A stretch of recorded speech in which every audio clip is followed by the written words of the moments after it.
तो आज का टॉपिक है अपना चैप्टर है ऑटोमोबाइल उद्योग एवं विकास।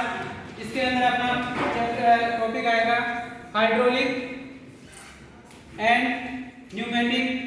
तो इसके अंदर मेन पॉइंट है फ्यूल पावर सिस्टम। जो फ्यूल से अपने को जो पावर प्राप्त होती है वो किस हिसाब से अपने को पावर प्राप्त होती है। तो इसके अंदर जैसे एक है हाइड्रोलिक जो होता है, हाइड्रोलिक पंप होता है, उसके माध्यम से अपने को पावर प्राप्त करना। एक होता है न्यूमेटिक पंप। तो न्यूमेटिक पंप में एयर को प्रेशराइज करके और किसी सामान को या मशीनरी को एक स्थान से दूसरे स्थान तक पहुंचाना। और इसमें जैसे फ्यूल पावर सिस्टम के अंदर जो उद्योग जो इंडस्ट्रीज होती है उनके अंदर हाइड्रोलिक प्रणाली का मुख्यतः प्रयोग किया जाता है। जो ऑटोमोबाइल में जैसे बुलडोजर आ गया, क्रेन आ गई, और वाहनों में जैसे ब्रेक प्रणाली, क्लच प्रणाली और स्टीयरिंग प्रणाली, इनके अंदर भी हाइड्रोलिक प्रणाली का प्रयोग किया जाता है। अब इसमें हाइड्रोलिक प्रणाली का भी होता है और न्यूमेटिक प्रणाली का भी होता है।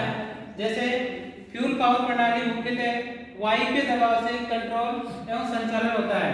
जो फ्यूल पावर जो सिस्टम होता है इसके अंदर मुख्यतः वायु और दबाव से कंट्रोल किया जाता है, कंट्रोल करके उसको संचालन या चलाया जाता है।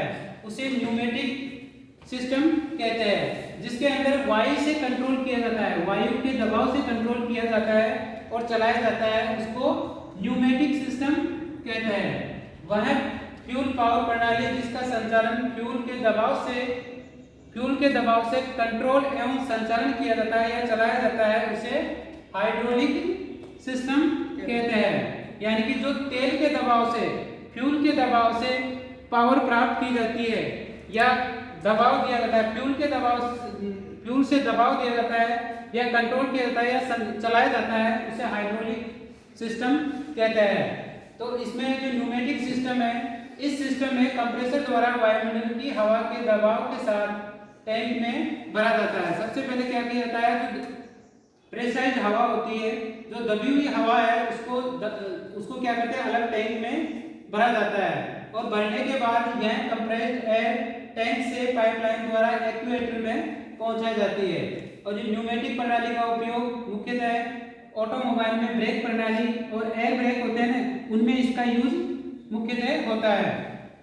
जो हाइड्रोलिक प्रणाली है, इस प्रणाली में तेल पर या दबाव द्वारा चलाया जाता है। मुख्यतः यह प्रणाली तेल दबाव पर आधारित होती है। हाइड्रोलिक प्रणाली का प्रयोग वाहनों में किन किन स्थानों पर किया जाता है, मुख्यतः फ्यूल प्रणाली के अंदर अपन हाइड्रोलिक प्रणाली का प्रयोग करते हैं। इसके अंदर पंप लगाया जाता है। फिर लुब्रिकेशन प्रणाली के अंदर भी अपन हाइड्रोलिक सिस्टम का प्रयोग करेंगे, ब्रेक प्रणाली के अंदर और स्टीयरिंग प्रणाली। और नेक्स्ट है शॉक ऑब्जर्वर और सस्पेंशन सिस्टम, क्लच प्रणाली, हाइड्रोलिक प्रेस। और ऑटोमोबाइल के अंदर ट्रांसमिशन सिस्टम होता है, उसके अंदर अपन क्या करेंगे, हाइड्रोलिक सिस्टम का प्रयोग करते हैं।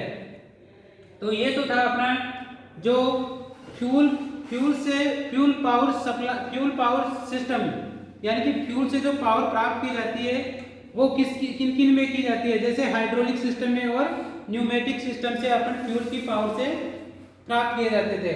और अब नेक्स्ट है इसके बाद में इसमें है ऑयल पंप। अब हाइड्रोलिक आ गया, हाइड्रोलिक के अंदर एक पंप भी लगाया जाता है। जैसे न्यूमेटिक हो गया तो न्यूमेटिक के अंदर एक पंप लगाया जाता है, हाइड्रोलिक में एक पंप लगाया जाता है। तो अभी अपन पंप पढ़ेंगे कौन सा, ऑयल पंप। ऑयल पंप क्या करता है, ऑयल पंप का प्रयोग इंजन में लुब्रिकेशन या लुब्रिकेटिंग ऑयल को ऑयल सम्प से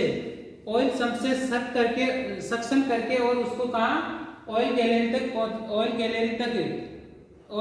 तक निश्चित दबाव के साथ उसको पहुंचाने का कार्य कौन करता है, ऑयल पंप। और ऑयल पंप को क्रैंक केस में या ऑयल सम्प में लगाया जाता है। ऑटोमोबाइल इंजनों में 5 प्रकार के ऑयल पंप मुख्यतः प्रयोग किए जाते हैं, जिनमें मेन है गियर टाइप ऑयल पंप। जो गियर टाइप ऑयल पंप होता है, इस पंप में 2 गियर होते हैं, एक हाउसिंग के अंदर फिट किए रहते हैं और वो इंजन की जो क्रैंक शाफ्ट होती है और कैम शाफ्ट होती है, जिसमें क्रैंक शाफ्ट की गति के साथ क्या करते हैं, ड्राइव मिलती रहती है और पंप को, और जो ऑयल सम्प के अंदर जो ऑयल रहता है उस ऑयल को क्या करता है, सक करके और उसको ऑयल गैलरी तक पहुंचाने का कार्य करता है। और यह अधिकतर गियर टाइप ऑयल पंप का प्रयोग किसमें किया जाता है, अधिकतर गाड़ियों के अंदर किया जाता है। नेक्स्ट है रोटर टाइप ऑयल पंप। इस पंप की हाउसिंग में दो रोटर होते हैं। रोटर टाइप ऑयल पंप होता है, इसमें इसकी हाउसिंग में दो रोटर होते हैं, एक होता है इनर रोटर, एक होता है आउटर रोटर। जो इनर रोटर होता है, इनर रोटर को ड्राइविंग रोटर के नाम से भी जाना जाता है। एक दूसरा होता है जिस पर ड्राइविंग रोटर से एक लोब अधिक होता है, यानी कि इनर रोटर वह रोटर होता है जिसपे लोब बनी होती है, उसे इनर रोटर कहते हैं या ड्राइविंग रोटर कहते हैं। और दूसरा रोटर जिस पर एक से अधिक लोब बनी होती है उसे आउटर ड्रिवन रोटर कहा जाता है। तो ये था ऑयल पंप। ऑयल पंप में ऑयल पंप का कार्य होता है ऑयल सम्प से ऑयल को सक करके और उसको निश्चित दबाव के साथ ऑयल गैलरी तक पहुंचाने का कार्य होता है। और ऑयल ये मुख्यतः ऑटोमोबाइल सेक्टर में इसका अधिकतर प्रयोग होता है। और इसके अंदर जो गियर टाइप ऑयल पंप है, गियर टाइप ऑयल पंप का गाड़ियों में अधिकतर यूज होता है। नेक्स्ट है रोटर टाइप ऑयल पंप का प्रयोग। तो इसमें एक इनर रोटर होता है, एक आउटर रोटर होता है। इनर रोटर पे एक लोब होता है, जबकि जो आउटर रोटर होता है उसके ऊपर दो लोब कटे होते हैं, एक से अधिक लोब कटे होते हैं, उसे आउटर ड्रिवन रोटर के नाम से जाना जाता है।